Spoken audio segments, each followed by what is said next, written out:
What is the relationship between bitcoins and blockchain, and what will the evolution be in the next few years? Yeah, well, so Bitcoin was the first cryptocurrency or blockchain created. Today there's about 650 different versions of what looks like Bitcoin, all of them running on their own individual blockchain. So I like to call the blockchain that the technology that is the technology that makes Bitcoin possible. And Bitcoin was just the first of 650 of them. And so that's probably the right way to think about it. So Bitcoin is the first, and the blockchain is the underlying technology. Bitcoin is a standalone, non-government issued sort of currency, whereas the blockchain is a technology for settling and clearing transactions, creating immutable records, and a whole bunch of other things. So what you're seeing today is a lot of the banking industry, the top banks in the world, a lot of the top financial institutions, stock exchanges, et cetera, are taking that technology to re-architect the way that they settle and clear transactions.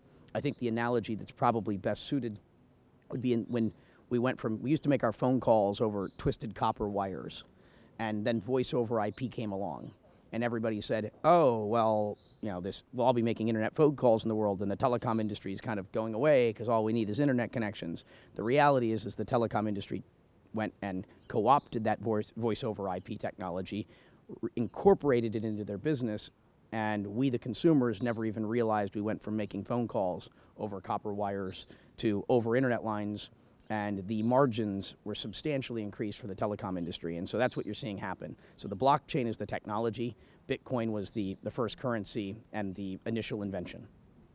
And the other question we would like to ask you is what suggestions you have to young people who have fintech startups. What is the best way for them to have success? Is there a solution? Is there some advice you would like to give them? Yeah, I mean, with very few exceptions, anyone working on an early stage fintech deal should at least be very, very familiar with this technology, and in almost all instances should be using it.